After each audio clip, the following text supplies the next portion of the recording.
Welcome to the Cannacurio Podcast. I'm Ed Keating, your host, and on today's show, we're joined by Joe Lustberg, Managing Partner at Upwise Capital. Joe, welcome to the show. Hey, thanks, Ed. Thanks for having me. Absolutely. So, in learning about you and your firm, I heard that you founded Upwise about a month before COVID hit. Well, I know you didn't know COVID was coming, but so what prompted that timing, and what were those early months like? The early months were crazy. All lending stopped right when we started our company. We started in January of 2020, or we rebranded as Upwise in January of 2020. We did notice during those times that, we were doing PPP loans, and we were, we switched over to the Paycheck Protection Program. We were very quick at deciphering the SBA website and figuring out how to do those loans and become a PPP provider. Smart. It was a mess. We collected, I think it was like 950 applications with like 25 documents for each one. And then we found an online lender that did it electronically and, did it in seconds. So we went the electronic route. But during that time, we noticed that grocery stores and dispensaries and liquor stores were the only industries that were still getting financed. Yeah. So it kind of opened our eyes a little bit to the cannabis industry, that it was recession proof. Continue to finance cannabis companies after. We're industry agnostic, so for us, really doesn't matter what industry it is. We'll try and find a capital source. Now, I heard also that you were involved, I think, in your first cannabis funding deal, sort of all the way back in 2014. What was that like? How did that come about? Like, was it cultivation? Was it vertically integrated? How did that one come to be? Because that probably got you started down this path. Yeah. So I worked at a company called BizFi. They were one of the largest unsecured direct lenders in the country. I was their top sales rep. Everybody on the sales floor knew I loved cannabis and had a passion for it. So they got the weed deal in, and when they got the deal in, I was the first guy to get it, and at that time, the company, the largest unsecured financing deal that they did was like $750,000. And that cannabis deal was a dispensary. They had 6 stores at the time. Wow. We helped them grow to like 21 dispensaries, did all types of deals for them, equipment financing, unsecured financing. That deal just really opened my mind to the cannabis industry and their ability to take on, expensive capital, use the money wisely, and grow their business. So that's why we started Upwise, was just to kind of focus on the niche of cannabis, but also being able to offer all types of traditional financing products to other businesses as well. Cool. Now, you touched on industries, just sort of in learning about your firm. It looks like you do cover a number of industries like auto repair, construction, cannabis, healthcare, retail, restaurants, trucking. Like, what's the mix like? Like, is cannabis, 25% or more or less? Like, how does all that come together? Yeah, so it used to be a really big focus, right? Cannabis was 70% of our business back in 2022. Very big year for us. I believe we helped deploy about 151 million to cannabis operators. Wow. And then, 2023, cannabis took a big dive, big hit. A lot of debt capital was, lenders are tighter, interest rates went up, right? Yeah. So borrowers are taking loans. Price of weed went down. Exactly. So it's just tougher. So now I would say cannabis is about 30% of our business. Yeah. And then traditional finance is the other 70%. But me, myself, personally, and Craig, who runs my cannabis division, it's 99% of what we do every day. Got it. And in terms of the kind of loan types, you touched on this as well, sort of like, equipment financing and things like that. The reason why I'm intrigued by that is when we started Cannabis Media 10 years ago, I started looking at the Uniform Commercial Code filings in the state of Connecticut. Like, well, there's only 4 growers here. What kind of financing do they have? And I learned that all 3 of them had taken a note from Waters Corp to buy their big extraction stuff. So like, is that still a thing? Like, is there still that kind of financing going on in the space for equipment?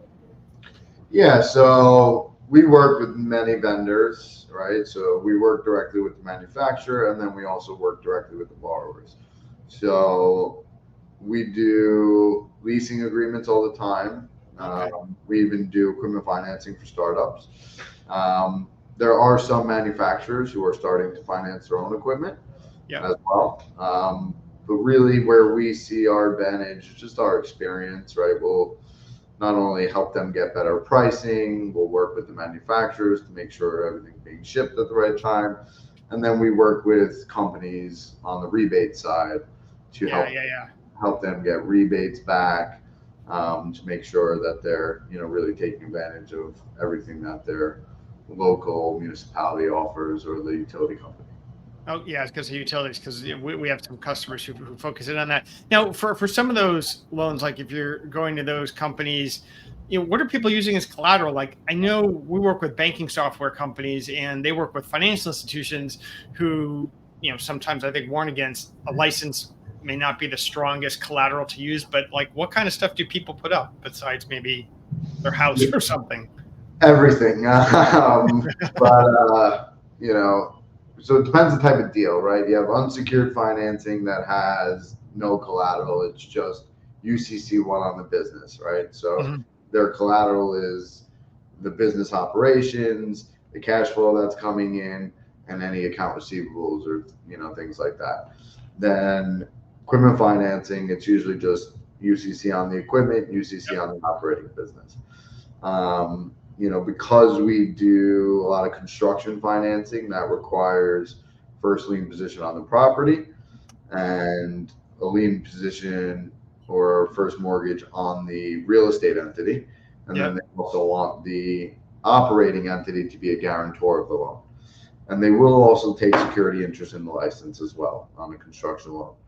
Really the main purpose of doing that is just to make sure that in the event of a foreclosure, that the license doesn't move from that property. Right? Got it. If they're lending on a cannabis valuation or lending to do a build out where there's, a lot of CapEx and equipment that's needed, they're lending a lot higher than the traditional real estate value is of that property, so they have to take the operating entity, the real estate entity, and the cannabis license to make sure that in the event of a foreclosure, they can put another operator into that, business who can successfully operate and pay the lease.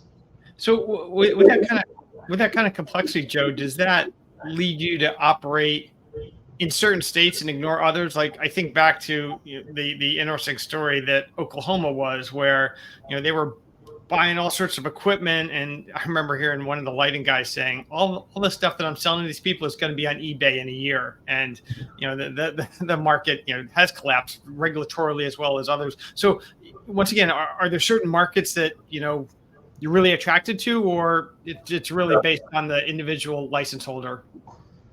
I mean, listen, we lend in California, we still lend in Oklahoma, right? We still lend in Washington, and those deals are definitely tougher to get done.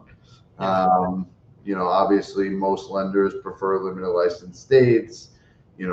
For us, we're one of the only capital providers that does startup, and we'll do construction financing or equipment financing for startups that have not $1 of generated revenue yet, right? So we really see a lot of success in emerging markets, like New York, New Jersey, Illinois is still a big market for us. Missouri is a good market for us.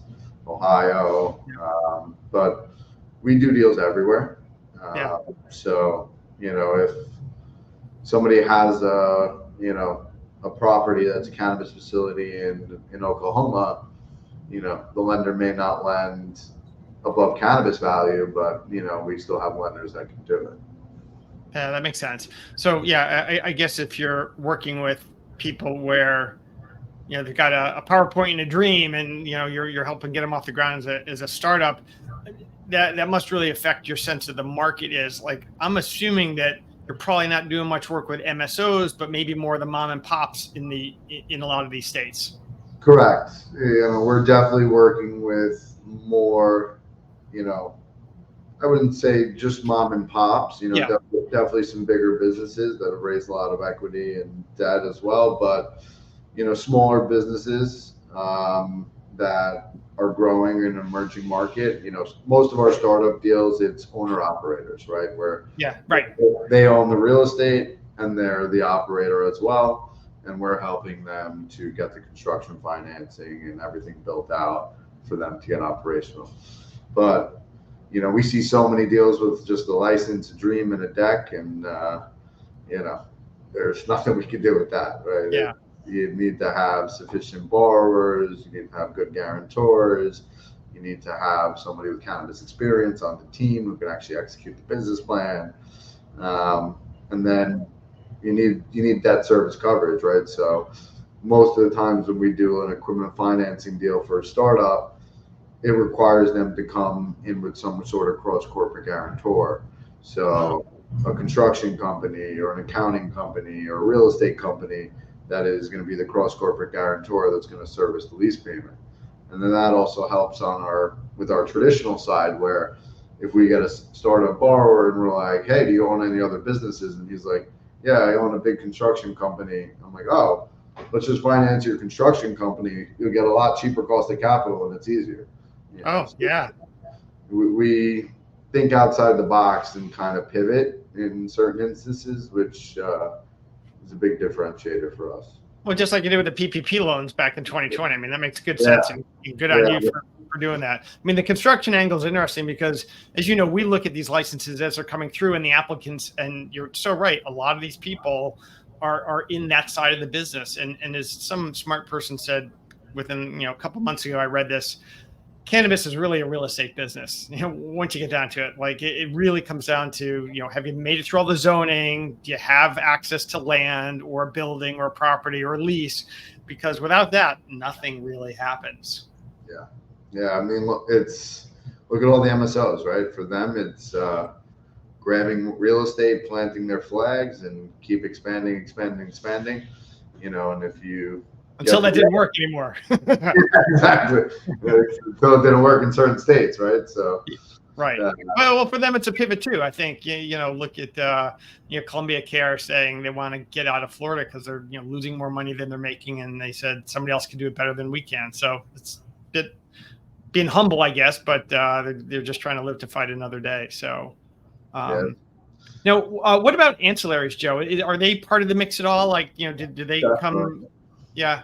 We do a lot of ancillary because, paper manufacturer, dispensary builders, all types of different cannabis associated companies, that need financing. And unfortunately, when 100% of your income comes from cannabis companies, you're then labeled cannabis. Right. So it's very difficult for them to find financing as well. Right. So we work with a lot of companies like in that sector. We do hemp, CBD, mix of everything. Good. Well, yeah, I was actually going to ask you about hemp because I've been to a lot of conferences in the last 90 days, and it's all about hemp beverages, and the size of the hemp market. Somebody well known in the industry said that the hemp beverage market is like almost as big as a legal cannabis market. I think this is like $20 billion and a lot less regulation. We've seen Curaleaf saying, hey, we're standing up our hemp business even more than we did in the past. So, how do you think that's going to impact the industry, Joe, in terms of impact? Because, obviously that's going to bring in a lot of cash and capital. So, good for these companies, I would assume. Yeah, I think, the beverage industry is probably the easiest way for, normal society to adopt cannabis. right? Like I always say that my mother and aunt or grandmother would never, smoke a joint. Like you're never going to catch them smoking a joint. But if you had a THC infused beverage, that tastes like lemonade, they would probably drink it, right? So Yeah. I really do think that's the way to getting into the mass market. You've seen a lot of hemp creams and all these stuff come out. And I think there's a lot of medical benefits to hemp as well, but it's a tough industry, just like cannabis is. A lot of people get into cannabis and hemp and they think it's, that green rush, right? It's a very compliant, very complex industry with a lot of barriers for entry. And, that's what makes it so difficult. And then, on top of it, the inability to raise capital and be able to get that capital at a, normalized rates is just makes it even more complicated to try and run a profitable business. So it's definitely a struggle, but I'm optimistic on both cannabis and hemp. But now that cannabis is here in New York and, starting to really get some traction, we're very optimistic here in the East Coast for cannabis. Yeah, absolutely. I'm in Connecticut. I'm not too far away from you, and you're definitely seeing these markets come on board. What's been interesting is just the challenges of having this state by state set up where prices are different. So we live not too far from a dispensary. My son looked at it, saw what he wanted to get, and then he looked across the border in Massachusetts, and the same box of goods was $100 less for the same stuff. And so he drove up to Massachusetts as a young person would, but makes sense. Obviously some of that's going to change over time, but I guess they'll charge the high rates in Connecticut as long as they can. But exactly. It's that's like every market, right? Like same with New York, it's $3,000 a pound now. You look at Massachusetts, 4 or 5 years ago, it was $3,000 a pound. Right now it's $1,250, $1,500, something like that. Well, it's the same stuff that happened years ago with casinos. Like everybody would drive to Connecticut back in the day, and then suddenly, now they're in New Jersey, now they're everywhere. So that only lasts for so long. But definitely a compliance regulatory challenge, I think, as the states try and figure out what their neighbors are going to do. I mean, I think that's what's pushing Pennsylvania to try and move along, as Ohio is standing up their program way earlier and is kicking out licenses, or at least preliminary licenses, like crazy. I think another 40 or 50 were announced today. So that's going to, keep us all busy, which is good. One of the questions I obviously want to ask Joe is, how does a team like yours utilize cannabis media in your go-to-market efforts? Because, we have all that license data, and, I'm presuming you're trying to find some of these license holders. Yeah, I mean, we use it all the time. It's great for us, really, for just finding out information on the borrowers, right? Just looking them up, looking who the decision makers are in the company. I love the violation tool. Oh, right? Yeah. That you can see if somebody has a violation. I always used to say that, we went through like 3.5 months of due diligence on a real estate deal just to find out that the guy had a violation and they were going to kill it. And if I had cannabis media back then, it would have saved us so much time and energy. That's probably where the lender saw it, to be honest. But yeah. No, we were some of those banking software companies, and they are always, on us to stay on top of the negative news, because what we've learned in the last 10 years is that a lot of states, unfortunately, don't make it available. Like, in New York, we have to wait 10, 12, 14 months to get a response when we're looking for violations, whereas others, like in Washington, they actually publish it. So we have to file a lot of requests, and they often charge us for it too. But we know how important it is when you're doing due diligence. Like, you need to know this stuff, and if the regulators are going to hide it, we're going to do our best to shine some sunshine on it. So yeah, and then also the active license updates. I love that feature. Oh, good. I have emails every day coming to me just saying, new active license. We do payment processing for dispensaries. So, every time a new dispensary opens, we're reaching out and, trying to help out where we can, especially in New York. Oh, yeah. Well, right. I mean, New York's been very interesting as they've really cracked down at least as much as they can on some of these unlicensed operators, and to see some of these anecdotes where the licensed stores say that they are seeing an increase in business is positive, I think. I mean, we'll see if it can continue, but the long arm of the law is having an impact, I think. Yeah, it's definitely the truth. I was in the Lower East Side yesterday at a client of mine's dispensary, and he said 2 stores on the same block got shut down recently, and people came in saying, "Oh, I used to go there." Now we're coming to you. So it's great when they're actually doing what they should have done 2 years ago, right? Well, right, indeed, and we started to track that as well. Like if you go into the app now, we do track unlicensed businesses when we can find them from law enforcement and other sources. We've also factored in smoke and vape licenses too, which are fascinating because here in Connecticut, they're the ones who are selling a lot of weed, and they're getting shut down for it, but they're not necessarily losing that vape license. They're getting a fine or whatnot. So I think last time I checked, Joe, we found 160,000 smoke and vape licenses nationwide. That's a hell of a lot more than the 35, 40 active cannabis licenses we have nationwide. So it's to some people, it's simply a substitute, like in Texas. Crazy. Yeah, absolutely. Now, thinking, beyond, company and markets and a little bit more big picture, there's been a lot of talk this spring about rescheduling and moving cannabis to Schedule 3. What does that mean if suddenly 280E goes away and there's more free cash flow that people are able to get out of their business? How will that impact? And I guess how will you pivot? Because you've obviously been changes. It's super helpful because now a lot of our borrowers qualify for better capital. And, we do a lot of term loans where, it's a 3-year term, traditional APR, good rates and teens. And to qualify, you have to be EBITDA positive and you have to meet a minimum debt service of a 1.25, right? So there's so many instances where their profitability doesn't meet that debt service coverage ratio, right? And they were like very close, and then they try and show in a pro forma how they're going to meet the debt service, right? Because they're growing or something, but with that adjustment, now rescheduling, it'll bring up their profitability, and a lot of them will qualify for better loans.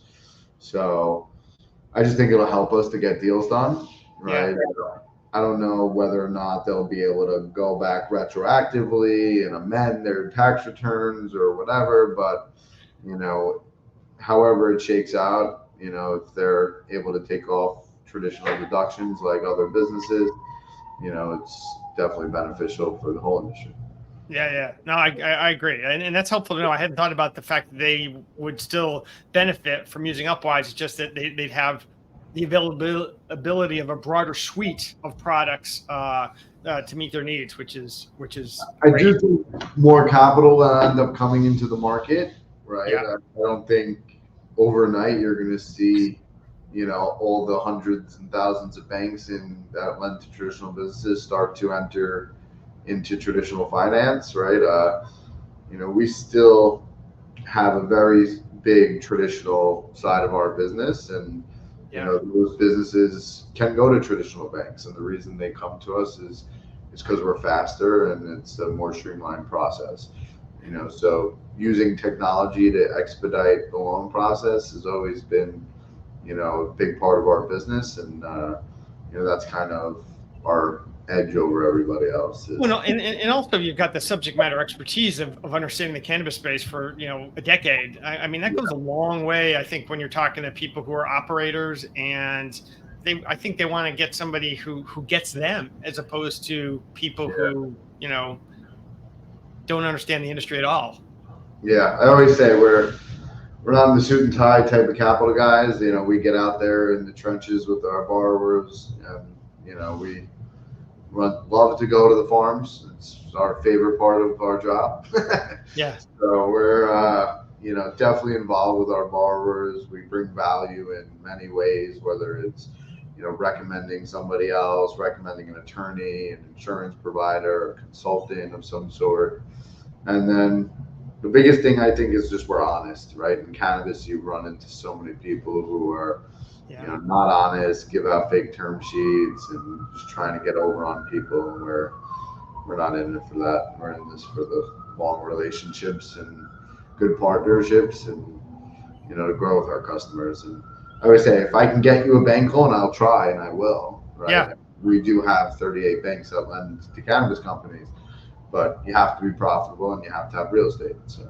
Yeah, right. Yeah, well, hey, I mean, those are good business rules to kind of live by. Now, one question that I sadly have been asking for the last, year and a half, 2 years on the podcast is, has the industry hit bottom yet? Because, we've seen a lot of our customers either leave the industry, run out of money, or just, shut down their cannabis spaces. And since you're at a different part of the cannabis value chain than we are. I mean, we track licenses. That's a lagging indicator. We're a marketing expense to companies, usually ancillaries. So, if their license holder business declines, it's going to hit us eventually as they're like, yeah, we're pulling out of cannabis. What are you guys seeing? And do you think, we're seeing some green shoots, or, are we still crawling through the bottom of the valley? I think we're back on an upswing, like the ball rolled down the hill and then it's coming back up now. Yeah. Like I always say, it's state by state game. It always has been, always will be. Until federal legalization comes, it's always going to be a state by state game. So you really have to ride the wave of what's hot at the time, right? And right now, the East Coast is just starting out, right? The cannabis industry on the East Coast is still in its infancy stage, so for me, I'm very bullish on cannabis still.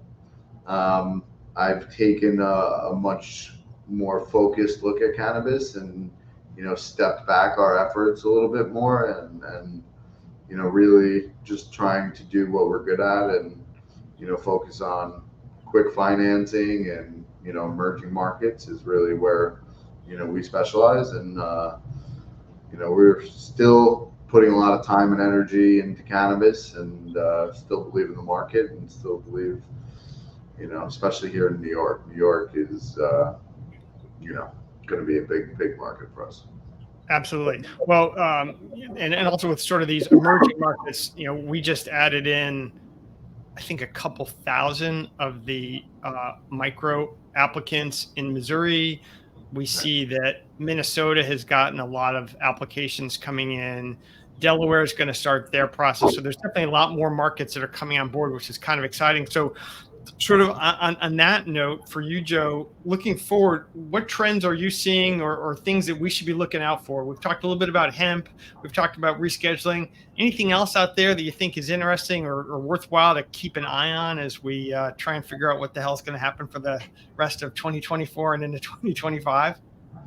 I mean, I just really want to figure out what's going to happen here with rescheduling and, when that's how long that's going to take, actually, Nobody really knows.